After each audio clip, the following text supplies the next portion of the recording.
안녕하세요. 종교와 인문학의 최정원 교수입니다. 이제 55강이고요. 오늘 그 제목은 현대문명의 신, 현대문명, 현대인을 사로잡고 있는 신, 뭐 이렇게 표현할 수 있겠죠. 지난주에 이 사탄의 3대 전략, 종교, 반기독교적 사상을 종교에 심어넣는다. 또 반기독교적 사상을 문화에 심어넣는 것, 반기독교적 사상을 권력화시키는 것. 오늘은 두 번째가 되겠습니다. 그래서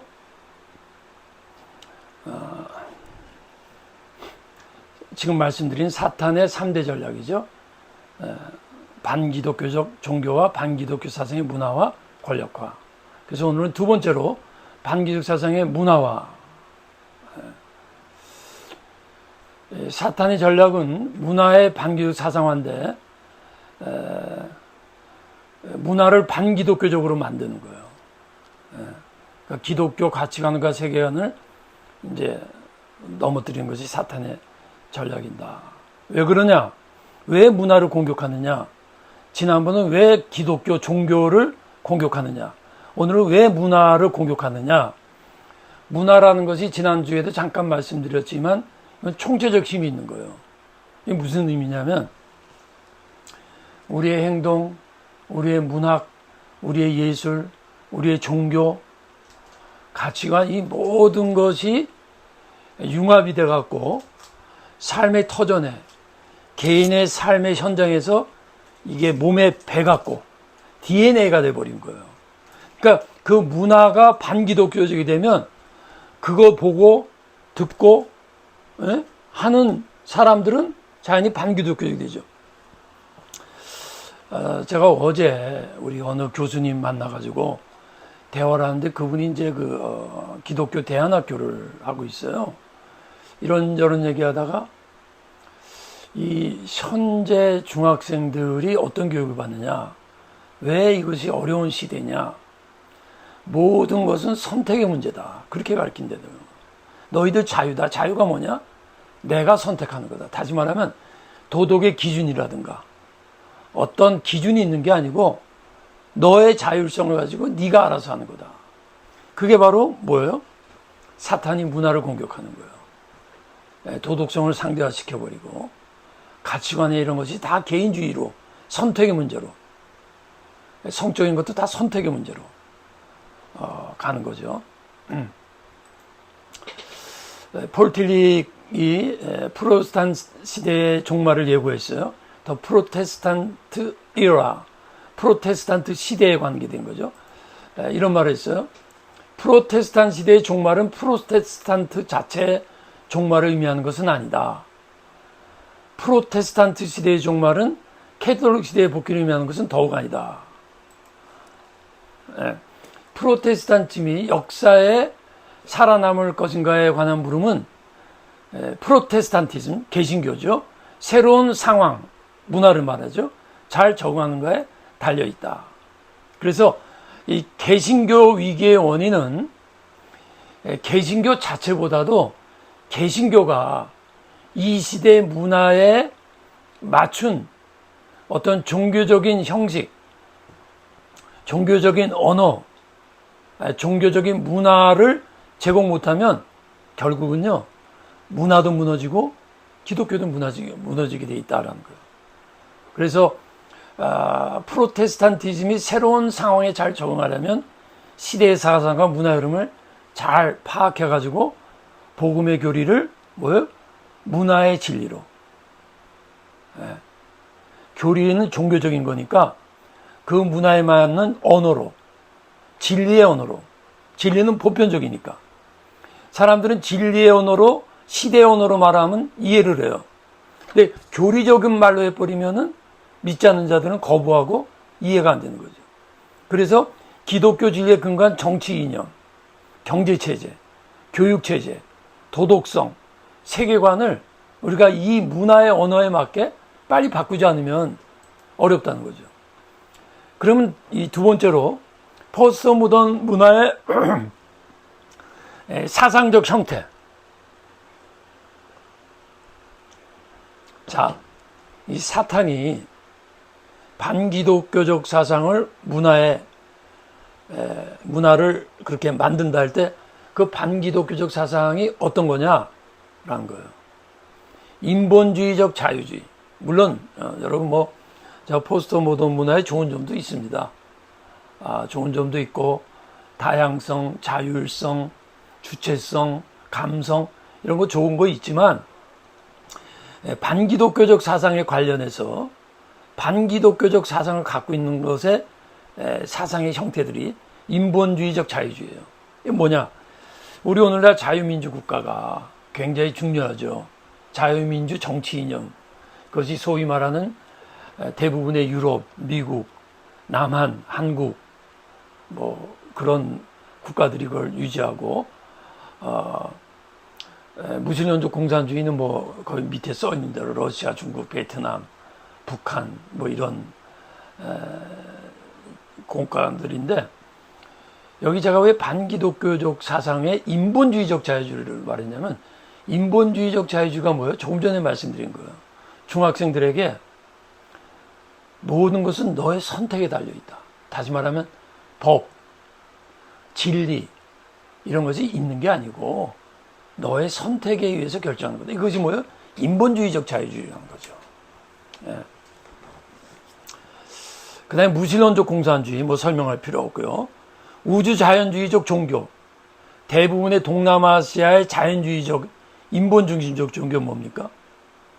그들이 어떤 궁극적인 실체, 어떤 그들 나름대로의 어떠한 절대적인 진리 이런 걸 찾지만 하나님, 유일신 사상에서 나온 게 아니고 우주와의 하나라든가 그런 자연주의적인 데서 나온 인본주의적 종교. 그러니까 문화 속에 이런 것들이 들어가게 한다라는 거죠. 윤리적 상대주의는 조금 전에 설명드렸으니까. 종교다원주의. 이전에도 말씀드렸지만 세계적 그 종교들, 유교, 불교, 기독교, 이슬람교 이런 종교들은 그 종교들 간에 보편적 구원과 진리가 있다는 거예요. 그러니까 모든 종교의 가르친 건 궁극적으로는 각각의 구원의 방식이 있다. 그러니까 이렇게 되면은 이제 또 종교다원주의자들의 입장이고, 이렇게 되면은 우리 기독교의 예수 그리스도의 유일성, 그 유일성이 이제 무너지고, 또 그거에 대해서 또 이제 반박하고 질문하는 학자들도 많아요. 저도 그거 공부했는데, 그건 나중에 종교다원주의 자체를 제가 강의할 때 여기서 그걸 다 다룰 수는 없고요. 무신론적 실존주의.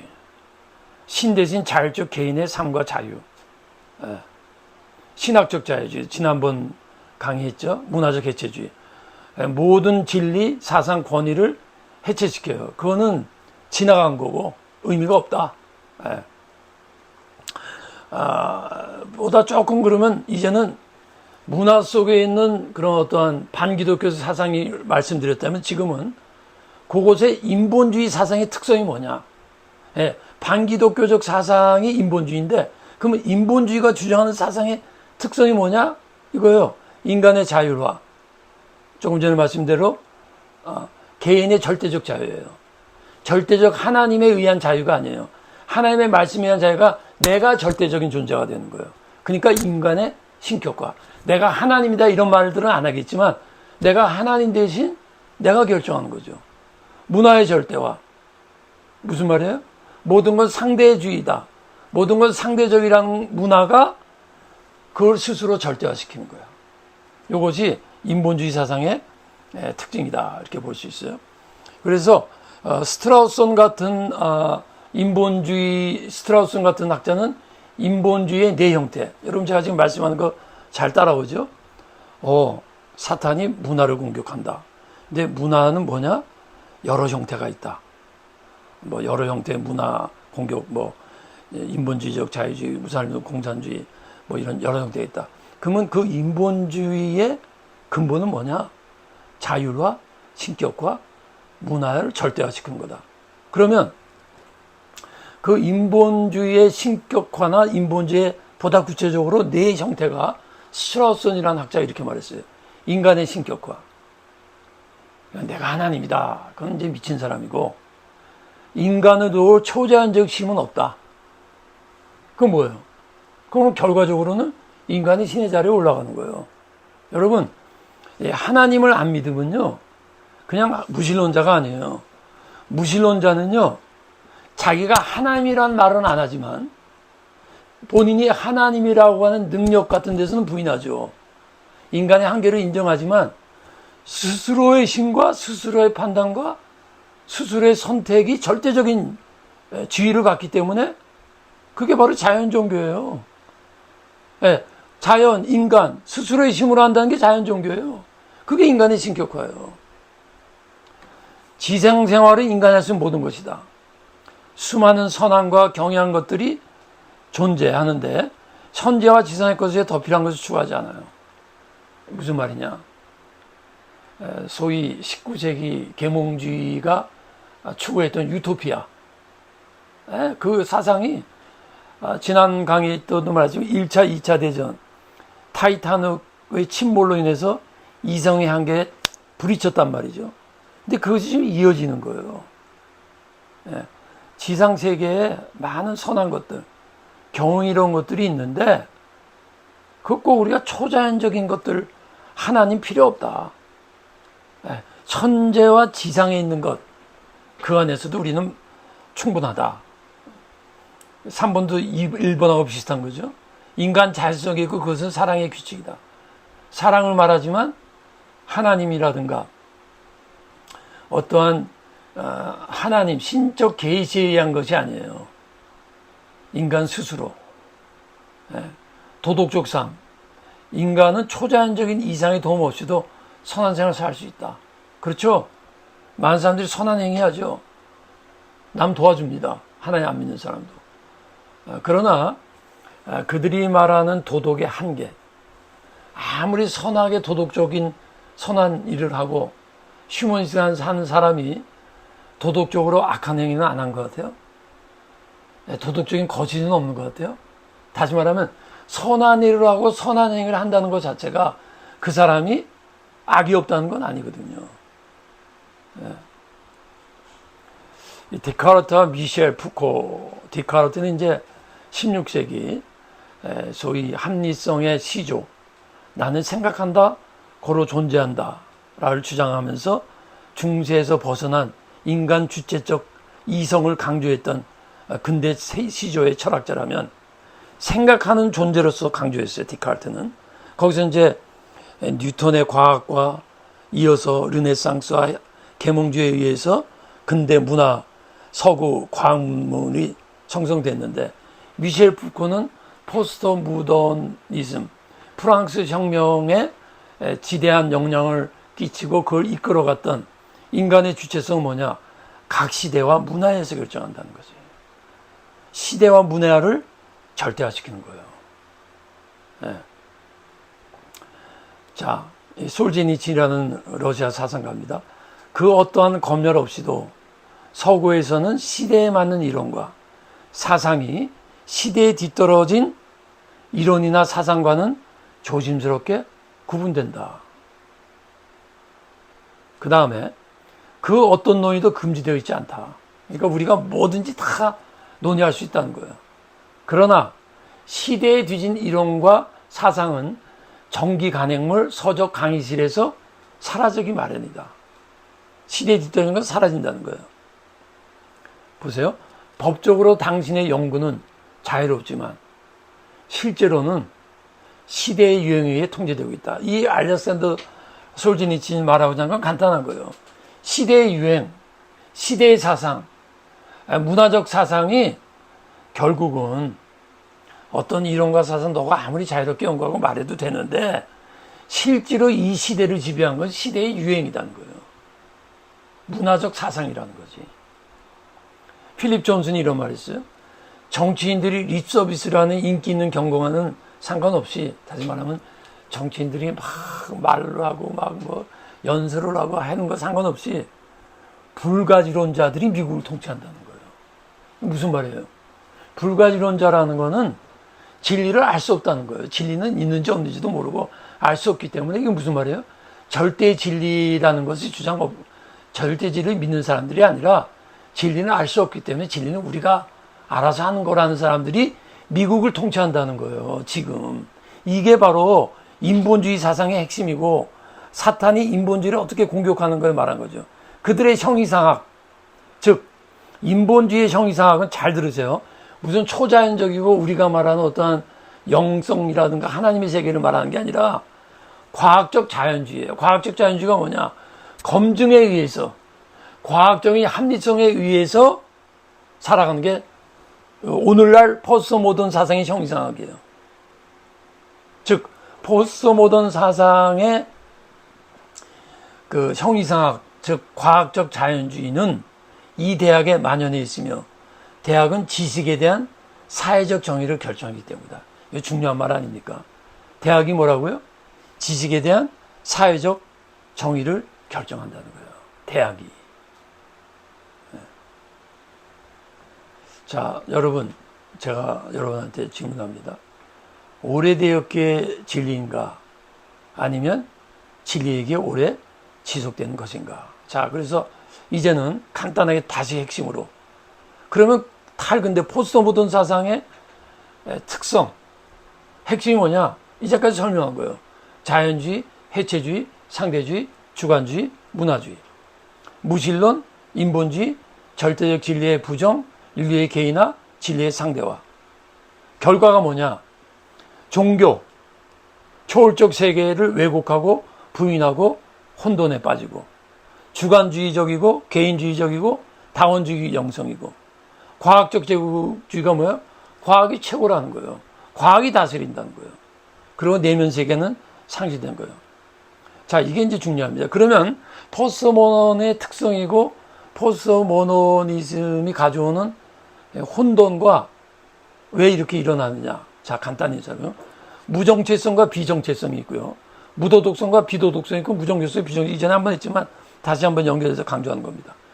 비종교적인 건 뭐예요? 종교는 인정하는데 잘못된 거예요. 오늘날 우리 기독교가 있는데 우리 기독교인들이 기독교를 믿고 하나님을 믿는데 잘못된 많은 것들을 말하는 게 이게 비종교적인 거예요. 무종교적인 거는요. 종교 자체를 부인하는 거지. 하나님 자체를 부인하는 거예요. 비도덕적인 건 뭐예요? 도덕성 존재 자체를 인정하는 거지. 아, 내가 사기를 치고 거짓말했어. 아, 이걸 하면 안 되는데 내가 잘못했어. 에? 그런데 에이모럴은 뭐예요? 임모럴하고 에이모럴은 뭐예요? 도덕성 자체를 부인해버리는 거야. 어떤 도덕성이 있는 게 아니고 도덕성이라는 어떤 기준 같은 건 없어. 내가 알아서 하는 거야. 그러니까 비도덕적이면 도덕을 인정하기 때문에 도덕적으로 살 수 있는 가능성이 있어요. 무도덕적인 거는요. 내가 사는 게 그게 도덕이에요. 내 마음대로 사는 게 그게 바로 사탄이 오늘날 포스트 모던을 이렇게 공격하고 있어요. 비정체성과 무정체성. 비정체성은 뭐예요? 잘못된 정체성이야. 인간이란 뭐냐? 이렇게 정해진 인간이란 어떤 보편적인 게 있는데 무정체성은 뭐예요? 우리가 흔히 비정체성 말할 때 인간을 말할 때 뭐라 그래요? 인간답게 살아라고 그러죠. 근데 정체성의 존재 인정하는 거예요. 무정체성은 뭐예요? 정체성이라는 게 없다는 거야. 인간은 어떻게 돼야 되고 인간은 무엇이 그 질문 자체를 하지 말라는 거예요. 그럼 인간은 뭐냐? 인간은 그냥 내가 알아서 만들어가면서 내가 그때 살아가면서 내가 내 자신을 만들어가는 거라는 거지. 이유가 왜 이렇게 됐어요? 자율적 인간, 신없는 인간, 자율적 문화 이런 것들 때문에 이렇게 됐다라는 거예요. 중요한 건 현대인의 반응이에요. 중요한 거는 무분별해요. 무비판적으로 수용해요. 왜? 이 문화 속에 살기 때문에. 그 문화 안에 있기 때문에 현대 사상의 흐름에 몰입된 거예요. 분별력이 없는 거예요. 무엇보다도 진리에 대한 무지와 무관심이에요. 관심이 없어요. 뭐에 관심이 있어요? 그냥 죽을 때까지 즐기면 돼. 죽을 때까지 잘 살면 되는 거야. 내가 그냥 편안하면 되는 거지. 그게 진리야. 그게 최대 관심이에요. 이게 포스 현대인의 반응이 그렇다는 사실을. 그래서 또 하나는 이 현대 문화의 이런 사상들을 인간이 옛날부터 쭉 발전됐기 때문에 현대 문화의 사상을 우리가 따라가야 된다는 거지. 왜? 의식의 결과니까. 발전된 의식의 결과라는 거야. 이런 인본주의적 사상이. 또 현대사상에 대한 피상적 이해. 그것에 대한 깊이 이해가 부족한 거죠. 이사야가 이렇게 고백하죠. 내가 말하되 화로다. 나여 망하게 되었도다. 나는 입술이 부정한 사람이며 입술이 부정한 중에 거하면서 만군의 여호와이신 왕을 배웠어. 이게 무슨 말이에요? 입술이라는 것은 언어예요. 언어가 부정하다는 건 뭐예요? 언어가 부정한 건 사상이 잘못된 거지. 왜? 입술이 부정한 백성. 그게 뭐예요? 인본주의적 문화예요. 그 속에 거하면서, 근데 다행인 게 뭐예요? 하나님을 만났더니, 거꾸로 말하면 뭐야? 하나님의 말씀 앞에 진리 앞에 섰더니 나의 사상이 내가 속한 이 백성 문화가 인본주의적구나라는 걸 고백한다라는 겁니다. 예, 여기까지 하겠습니다. 감사합니다.